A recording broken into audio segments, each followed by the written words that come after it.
Okay, I definitely want to pick your brains on your creative process, your designing process. So how do you go about designing something new? You mentioned something very interesting earlier about the skills you picked up from architecture, about spatial awareness, helps you visualize as well. But I really want to dive into how do you start? Let's say you start from a blank slate. Do you first have a design in mind? Do you get inspired from somewhere, then try to build the story around it, build the context and the narrative from there? So it's more of a bottom up approach. Or do you first have the story or vision in mind and then reverse engineer, break it down, try to come up with a design that tells that story, which is more of a top down approach? What do you think works? I don't know if they both can apply given the what I'm trying to achieve from the final aspect of it. The best way to put this is I don't actually follow seasons. So it won't be like, oh, fall or summer, because I think jewelry is all seasons. Like you don't have diamonds that you can just wear for winter. I mean, you should wear them every day, all day. So I believe that my collections honestly come through as on the go, I'm inspired.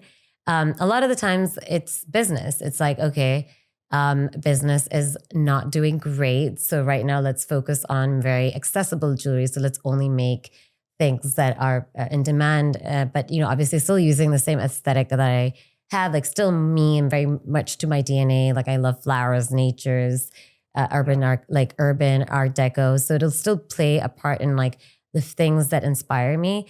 But I also have to remember that I'm running a business and it's paying people's bills. And if I want to sustain myself, there has to be a consumer in mind that I'm making it for as well. And that changes a lot as seasons change or as the luxury market changes. I mean, what luxury is today, it was not 5 years ago. And the way people spend today might not be the way it was 5 years ago. And sometimes it's regional. So I know that this year I want to focus only on the US market. So then it will be very regional as to what I build and design. But that means like that gives me a consumer in mind. Then I can go back to the drawing board and be like, this is what's trending. This is what people want. People want jewelry that they can wear to the gym. Hence, I'm going to make something more accessible and easy to wear, something secure. Even the little aspects like double clasping my pieces so that there's no way someone's going to be able to snatch it off you. I mean, all of those elements play a part.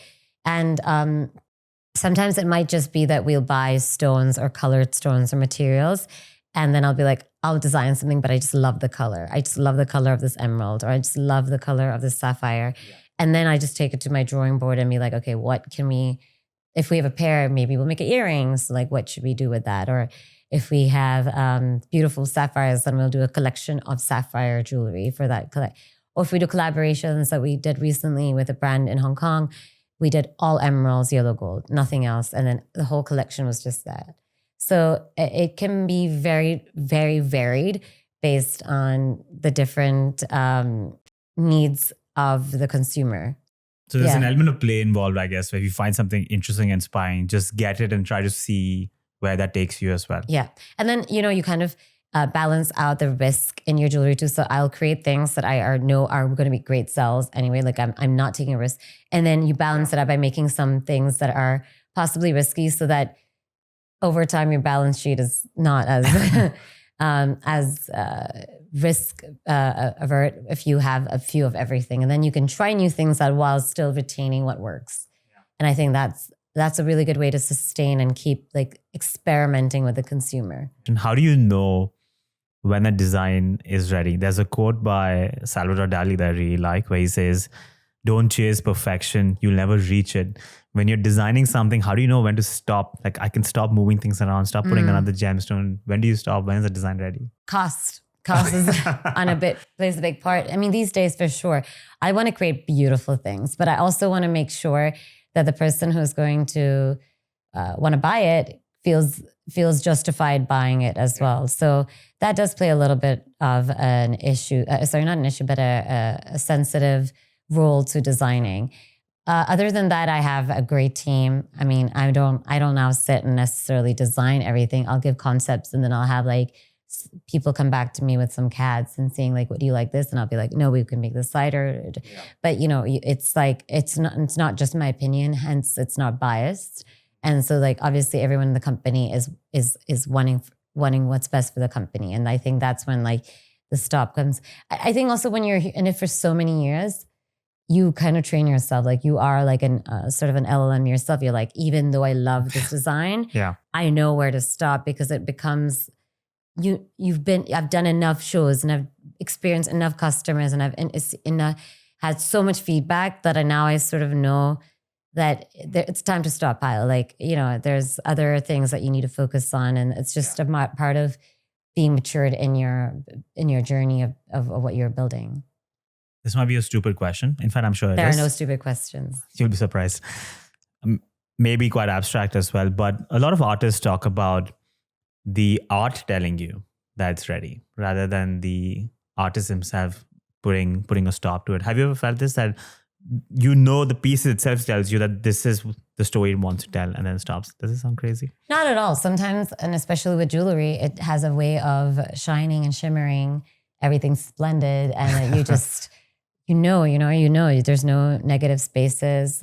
You feel like it's the right amount of weight. It feels great.